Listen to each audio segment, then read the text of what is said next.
good, guys? So today's workout we're really just gonna jump right into. Now it's a little bit different than what you probably normally catch me doing. I love being in the gym, smashing some big sessions, but obviously with the quarantine and everything going on, I know a lot of you probably don't even, or still don't even have access to a gym. So you might be stuck in the apartment, but we gotta get it in how we can. So today's workout is gonna be a little bit more circuit style, really just focused on conditioning, hitting pretty much the full body, getting the heart rate up, getting a good sweat going, and hitting some abs too, especially. I love hitting abs. If I'm doing a conditioning circuit, I gotta do at least one like pure ab movement. So yeah, once you're warmed up, if you haven't seen the stretching video, definitely check that one out. That helps me really get all the tight areas loosened up before a workout. We're pretty much ready to get into it. I do recommend grabbing a timer because some of the sets will be timed, and then the rest is just gonna be high reps, a lot of sweat. Let's get to it. All right, so the first exercise in the circuit is gonna be a stationary sprint. Really the key here is I'm keeping my core tight, focusing on controlling my breathing, and then when I'm actually sprinting, striking the ground really just with the pad of my foot, exploding back up. Just think about just kind of staying really tight the whole time. Try not to flex your arms too much. You want to keep those a little bit more loose, but everything else should be nice and tight. Hit the timer. Let's go.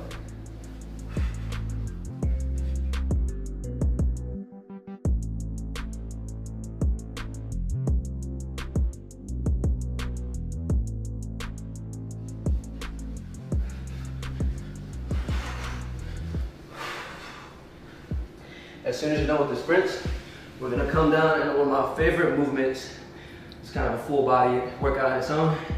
It's called the knee down push-up. It has a bunch of different names, but what you'll be doing is get in a push-up position, come down, and as you come up, you're gonna bring one knee to the center of your body, but don't just think about sliding your knee up. Actually think about coming down, as you bring that knee up, contracting your core like you're doing a crunch, blowing out that air, squeezing for a half second, come back down, switch legs, same thing with the opposite knee, and that's one rep. So we're gonna do 10 of those.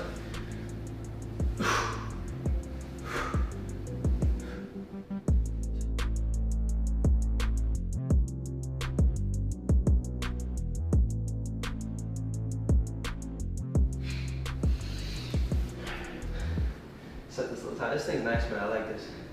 Little timer on the screen. Here we go. So another 30 seconds. We're gonna do a low explosive lunge. Now this one I found a little while back in quarantine. It's a lot harder, like a traditional jumping lunge. You're here, exploding up, and then landing softly on the balls of your feet, and then switching. You can do that if you really want, but I think the low one's more challenging because you just want to create enough force to get off the ground and switch your legs. So you really don't have too much time between jumps. So you're here, exploding. So think about just more switching your legs, but you do have to explode up. Again, keeping the core tight, keeping the breathing control. We got 30 seconds of that.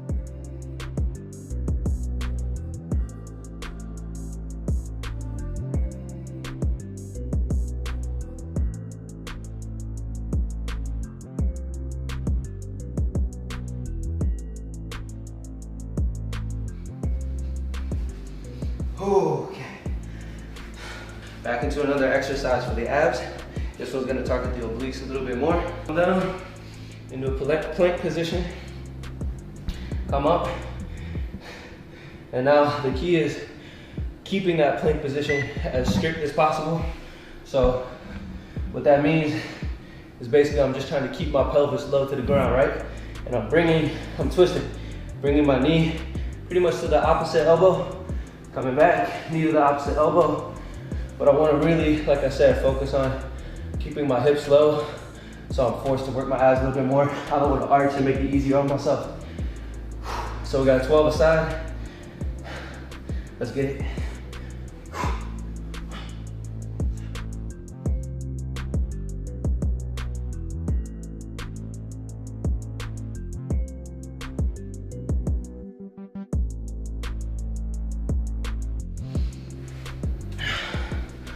So pretty much that's the last exercise in the circuit. We're gonna go into just 10 classic burpees.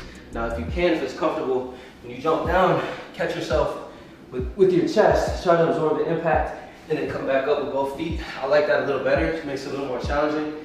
If If you can't do that, that's fine. Come down, just step one foot back and then the other. Then do your push-up, jump up.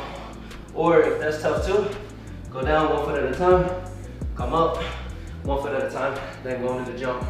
I'm gonna do both feet at the same time because I need to kick my own butt. I need to sweat a little bit.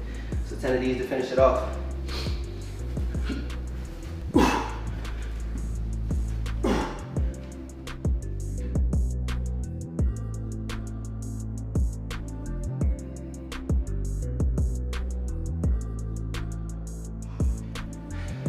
And definitely land softly on those so you don't have your neighbors knocking on your door if you live in an apartment, man. So I'll give it 1 minute and then I'm gonna go through that circuit 3 more times.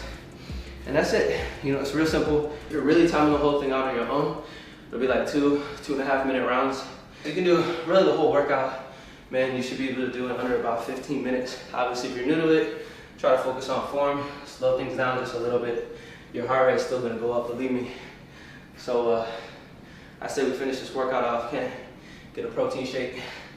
Let's do it. I only got 10 more seconds, man.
You can't tell by my breathing.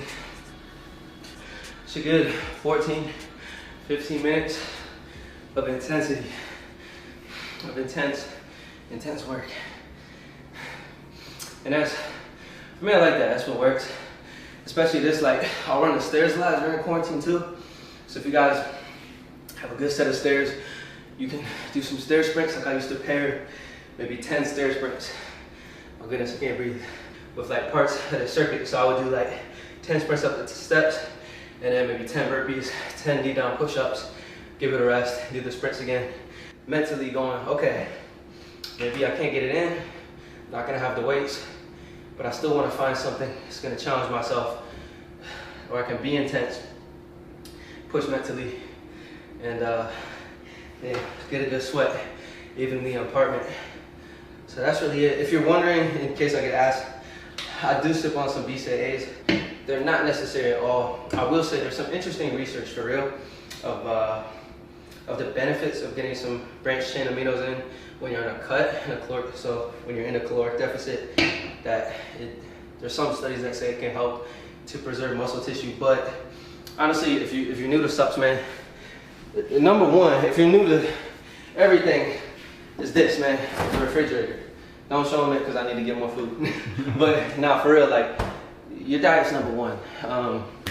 That's everything. Like, yeah, supplements help. So I go with like the whey protein, creatine. Definitely you get a good bang for your buck. But yeah, beyond those two, man, just pre-workouts, man. Get a black cup of coffee if you don't feel like doing a pre. EHP does have some great pre-workouts, some fat burners, but it's all extra. It all helps with those last few percentages of getting the most out of your sessions and your training. But most of it's, man, just diet and intensity. Because you could go through this workout and you kind of know if you half-assed it, if you didn't really go hard. So you know, nothing replaces that, man. At least that's my opinion, my humble opinion. But what do I know? I'm just Merc. Thanks for watching.